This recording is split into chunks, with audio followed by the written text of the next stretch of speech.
My Lord and my God, I firmly believe that you are here, that you see me, that you hear me.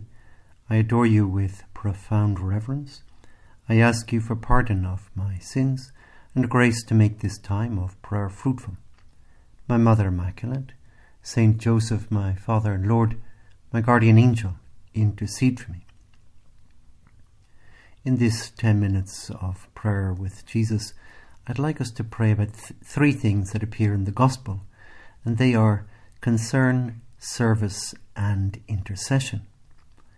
Concern begins with Jesus leaving the synagogue with James and John and going straight to the house of the two other brothers, Simon and Andrew.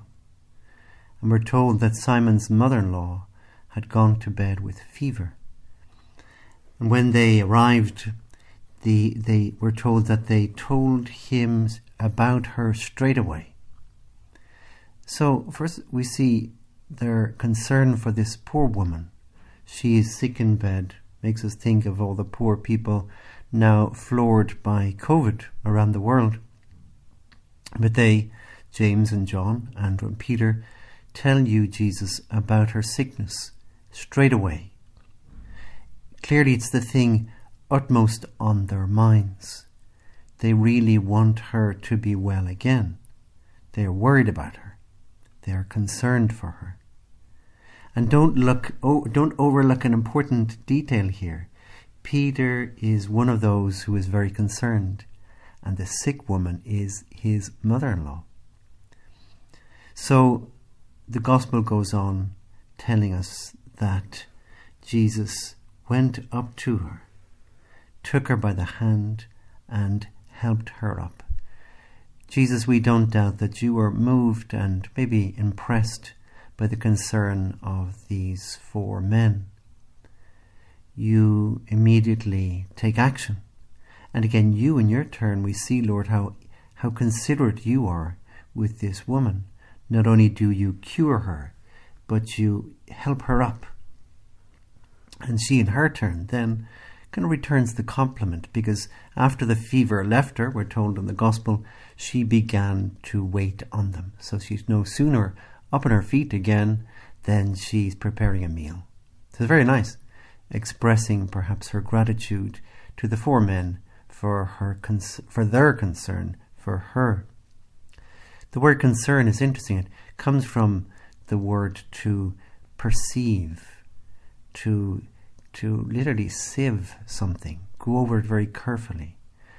And that's what we have to learn to do, learning from this gospel scene and the two sets of brothers who really can spot very quickly, maybe it was very obvious, that this woman was not well. Concern is to have other people as the center of our attention, not ourselves. Let's not be like the child, the schoolboy, who's, when asked by the school teacher for a definition of an egoist, he replied, "An egoist is someone who doesn't think about me." Well, I suppose he's right in one way. Service, the second thing. We're told in the Gospel that evening, after sunset, they brought to him all who were sick and those who were possessed by devils. So we can see this kind of almost like a pilgrimage of people bringing sick people and even those who were possessed. You can imagine they were even shrieking and howling. And the healthy people here might have been tempted to say, "What a burden," or "We don't have time to do this," or "Really, there's nothing we can do. This person is beyond it." But rather, we see them coming along with the sick on stretchers, or leading them by the hand, or holding them in some way and leading them towards Jesus in a very practical way, which is a bit reminiscent of the Good Samaritan, that great story that Jesus tells of this Samaritan who finds the wounded man and puts him on his donkey and brings him to the inn and pays the innkeeper. There's a lot of very practical things. And so that's the second theme for our meditation, practical service. Am I practical when it comes to looking after people? as these people in the gospel are, very practical, bringing their sick friends on stretchers, or again leading them in some way to Jesus. Very practical. They don't just say, oh, good for you to go off to Capernaum or wherever Jesus is and talk to him about your problem. No, they bring the persons themselves.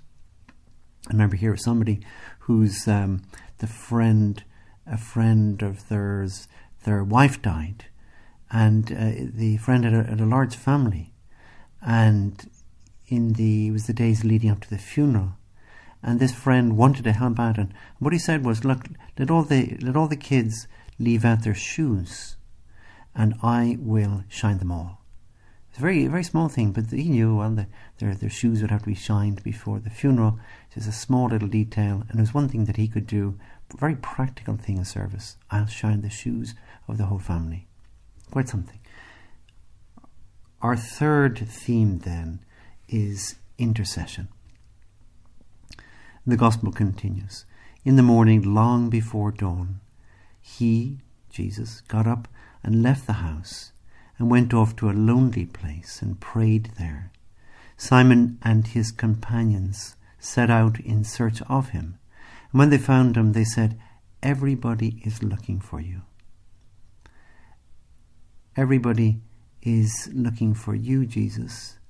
And Peter and the apostles tell that to our Lord. They are interceding for these people who are not there. But Peter and the other apostles are there. And it's very nice. It is an example of them going to Jesus, reminding him that so many people are looking for him.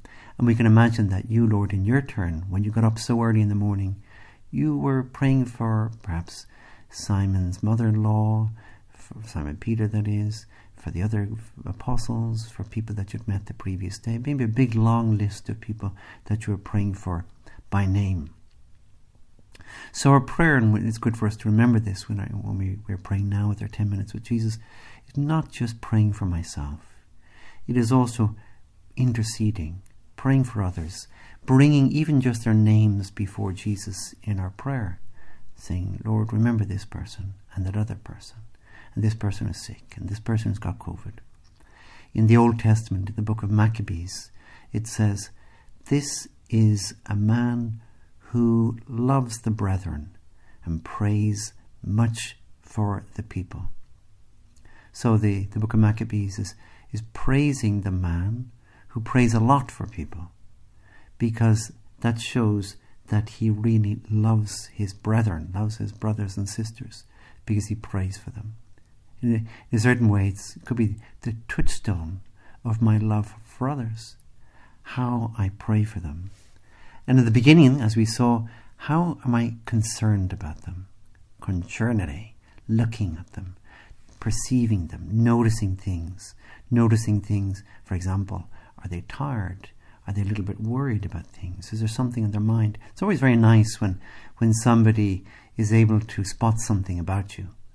They say, oh, you look a little tired, or are you okay? And and not that you have to be completely green about the gills before they notice, but they notice even the small little things that you might even have noticed yourself. So it's a lovely sign, because it does show real concern. And then that second thing we saw, practical service, the shining of the shoes.